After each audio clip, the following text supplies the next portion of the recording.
May 8, 1945. After almost 6 years of brutal and bloody conflicts, the German armies laid down their weapons, signing their unconditional surrender and achieving the longed-for peace in Europe. Many of the exhausted Nazi soldiers thought that this was the end of their hardships and that they could return home. But they could not have been further from the truth. Although the conflict had ended, the disputes between the combatant countries still continued. Many of the victors had come across the atrocities committed by the Germans in the concentration camps, witnessing the inhuman treatment to which they had subjected so many people, mainly the Jews, ignited in some of them a deep desire for revenge. And who better to suffer this retribution than the captured German prisoners? A dog in a doghouse would have had it better. He's got shelter, a roof over his head. He has maybe some hay. The fact is that for whatever reason, however they justified it to themselves, we were handled worse than animals. For the victorious nations, it was poetic justice that the victims became the victimizers. But for the defeated, this only meant the beginning of a brutal agony. Today, in this new episode of Military History, we will tell you all about the terrible experiences of the Nazi prisoners in the Allied concentration camps after the Second World War.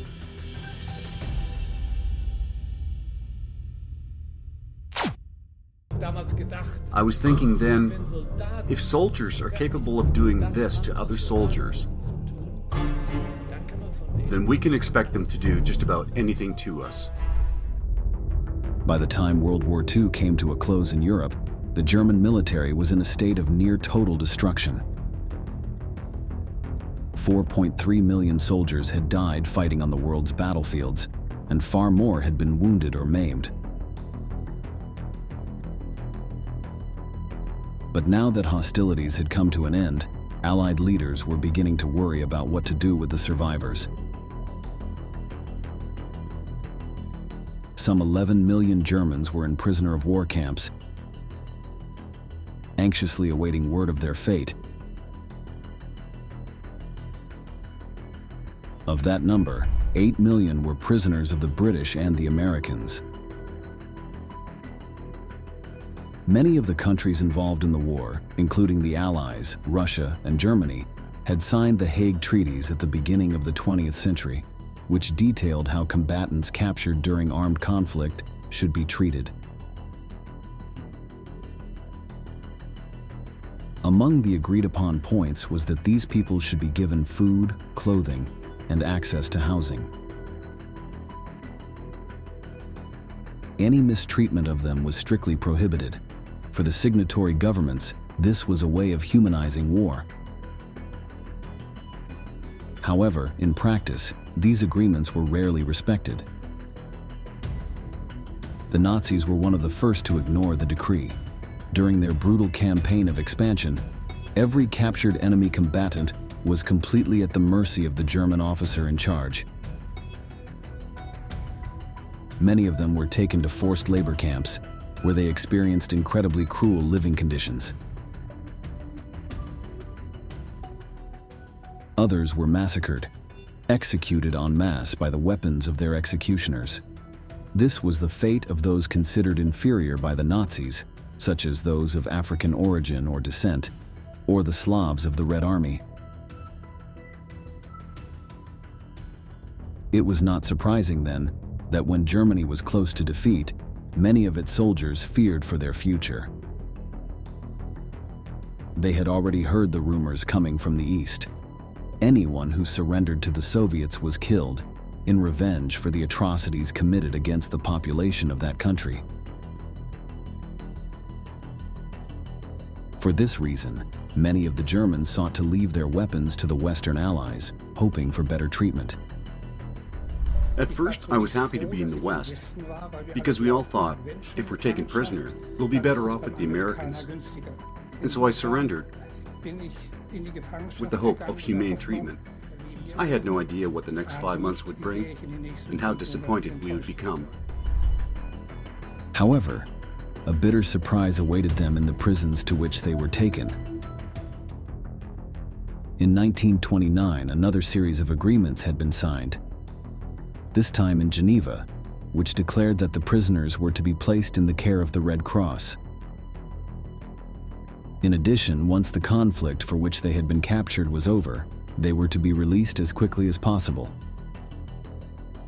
But already in 1943, the Allies made a secret pact among themselves. German soldiers were to be treated as war criminals rather than regular combatants, so that the Geneva treaties would not apply. It was for this reason that after the German surrender on May 8, 1945, these soldiers suddenly found themselves unprotected by any international law that could safeguard their safety. To the number of those captured at the end of the war were also added those belonging to militias, such as the so-called Volkssturm, or People's Storm. Despite being made up mostly of the elderly, women, and children, the Allies considered them combatants worthy of the same treatment as regular soldiers. At first, it had been planned to move the Nazi prisoners to detention camps built in northern France. But at the last minute, Dwight Eisenhower, Supreme Commander of the Allied forces and future President of the United States, gave a different order. The captives were to be installed in new centers, established on the banks of the Rhine River, inside German territory. These places were much more precarious than the original destinations.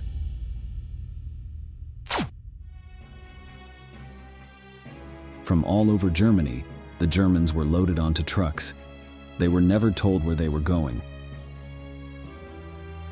At these moments, many of them may have remembered the trains full of Jews that marched to the different concentration camps.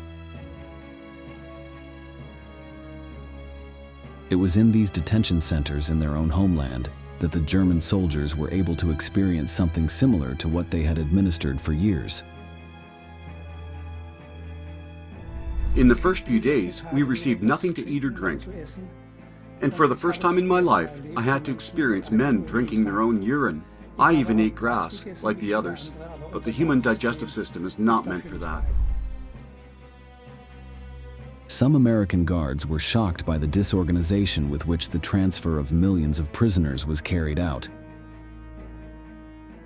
There were so many people crammed into places that clearly could not accommodate such numbers. There was also a notable lack of food, shelter, and sanitary conditions. Some Allied soldiers complained to their superiors, but the vast majority turned a deaf ear to the agonies of their until recently bitter enemies. To them, they deserved all that and much more. To others, the utter ruin in which Germany found itself after its surrender made it impossible to provide decent treatment for captured soldiers. To my understanding, it was because the German civilians and the refugees had so little to eat, that Eisenhower did not want to feed the soldiers any better than the civilian population, that he was worried about the overall food supply for the coming fall and winter of 1945. However, the lack of food in the prisoner of war camps was deliberately planned by Eisenhower. The American general was following in the footsteps of the so-called Morgenthau Plan. Its aim was simple: to weaken Germany's industry so severely that it would not allow itself to become a military threat ever again. But this had the consequence, whether intended or not, of leaving the country without local food production. And with the German economy in ruins, they could not afford the exports needed to keep their population alive. Therefore, the Morgenthau Plan was canceled in 1947 and replaced by a policy of aid. But for many Germans, it was too late. Hunger killed huge numbers of the overcrowded prisoners. The exact number of captives is not known for sure, as the Americans did not keep accurate records.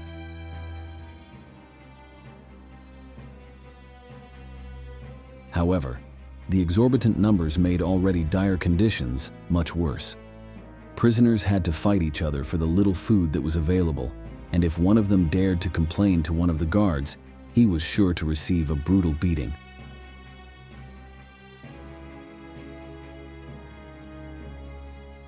Corporal punishment seemed to have no purpose other than torment. The guards, frustrated that they could not return home even when the war in Europe was over, took it out on the Germans. Many were subjected to mock firing squads, roused from their beds in the middle of the night and taken to dark corners of the camp. There, they were informed that they would be executed for crimes committed during the conflict. They were made to face a platoon of Allied soldiers armed with rifles, or simply made to kneel on the floor with a pistol placed over their heads.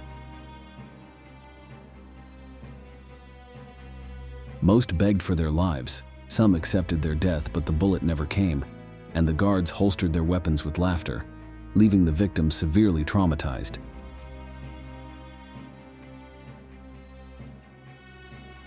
As if that were not enough, they also had to deal with the theft of the few belongings they had managed to keep.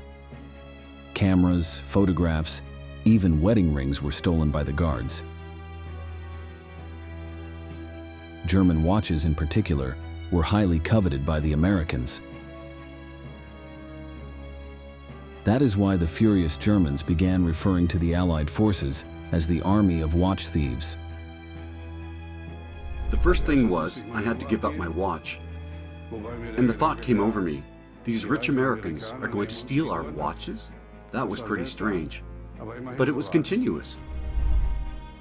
Several prisoners were unable to bear the torture they suffered in these camps and decided to escape. But it was not an easy task. The captives were divided into groups of between 5,000 and 15,000 men, and then placed in areas with a capacity of only 1,000. These places were surrounded by barbed wire barriers, with sentries posted in towers, always watching. Most of those who tried to escape were captured again and were not given a second chance. This time, the shooting was real. But sometimes the guards went even further and punished the entire block of captives, shooting them blindly, just as the Nazis had done so many times against the Jews.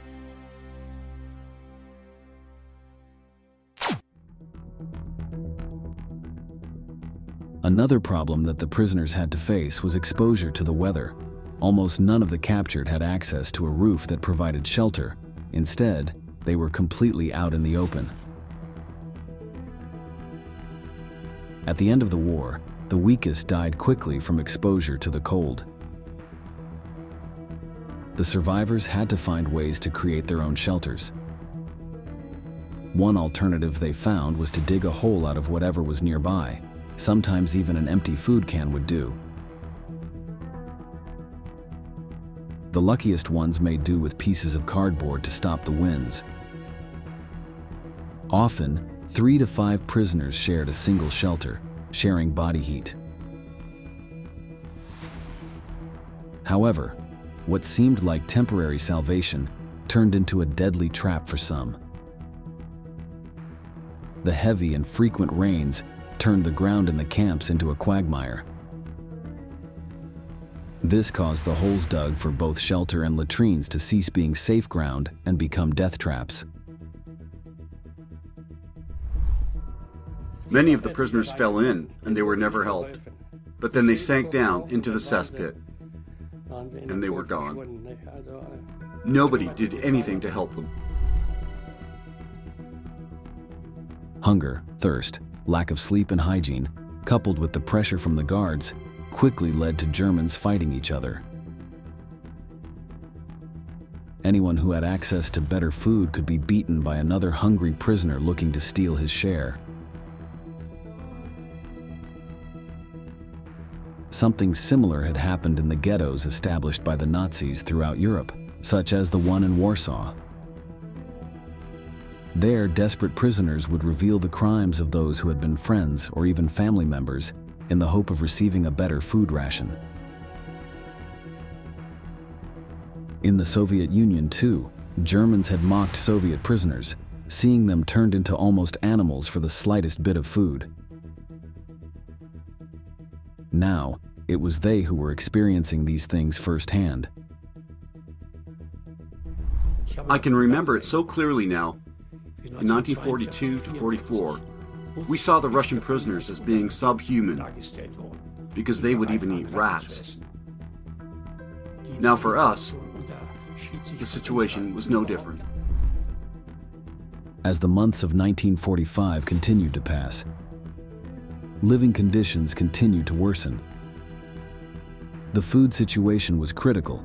It is estimated that the average daily calorie intake was only 400 to 900, far below the minimum of 2,000 recommended for a man. Water was also a precious resource. Prisoners had to wait in long lines, sometimes for more than 10 hours, to obtain something to drink. Often, this was only a cup. Even when conditions began to improve, daily consumption only increased to a maximum of 1,500 calories. The debilitation to which these people were subjected caused diseases such as typhus and cholera to wreak havoc within the camps, killing hundreds of prisoners. Despite the high death toll, the Americans showed no intention of helping their captives. They even denied them the possibility of others assisting them. There was no medical care in the beginning, and there was no medical equipment set up. And the Americans did not allow German doctors to practice. And if they did so anyways, then it was only from their own resources and without medications and equipment. They could only help with advice or to try to mitigate the pain. The International Red Cross, as mentioned, was not allowed access to the camps. Food and relief supplies, which the Red Cross transported on trains to the camps, were ordered to be returned by Allied Commander Eisenhower. By September 1945, many of these camps began to close. Many of the prisoners were transferred to countries such as France or Belgium, where they would be used as forced labor, assisting in the reconstructions. Others were taken to centers with better facilities, where they would spend the rest of their captivity. But for a large number of them, these camps became their tomb. According to Allied figures, approximately 6,000 prisoners died during the months in which these places were in operation. But other sources speak of much more macabre figures, stating that in reality, there were more than 1 million.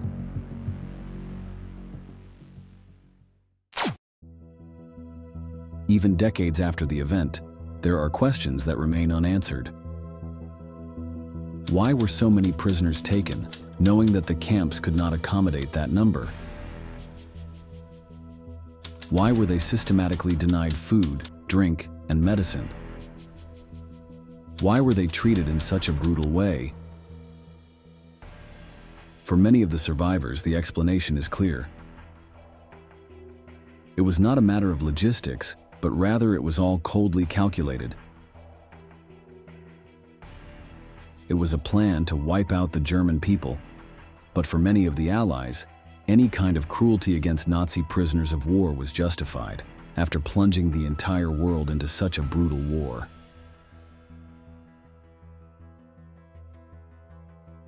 We've reached the end of the video, and we want to ask you, do you think the treatment the Germans received in these camps was justified? Leave us your answer in the comments box below, and don't forget to subscribe to our channel to learn about many more military events that left their mark on history.